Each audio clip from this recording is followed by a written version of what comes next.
Buonasera e ben ritrovati con l'informazione flash di New Sicilia, i principali titoli del pomeriggio. L'ex PM del pool antimafia di Palermo Gioacchino Natoli è indagato dalla procura di Caltanissetta per il reato di favoreggiamento alla mafia.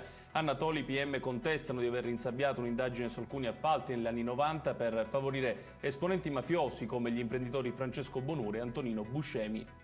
Il Tribunale di Marsala ha condannato a complessivi 50 anni e 4 mesi di carcere 4 dei 6 imputati del processo scaturito dall'operazione antimafia Hermes 3 del 2020, in cui vennero arrestati i fiancheggiatori dell'allora boss latitante Matteo Messina Denaro. Maxi incendio all'ex chimica Arenella a Palermo. A lanciare l'allarme sono stati i residenti che hanno allertato immediatamente i vigili del fuoco, che sono riusciti a spegnere l'incendio solo dopo diverse ore. All'interno dei capannoni rifiuti speciali, tra i quali diverse lastre di amianto.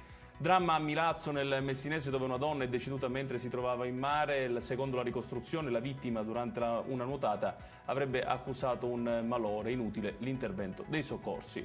E chiudiamo con il meteo. La giornata di domani vedrà tempo instabile in Sicilia, con cieli nuvolosi in mattinata, con qualche precipitazione lungo il litorale tirrenico. Nel pomeriggio l'alta pressione porterà a delle schiarite. Ed è tutto per questa edizione. Tutti i dettagli su queste notizie li trovate come sempre sul nostro sito www.newsicilia.it. Grazie per averci seguito e arrivederci.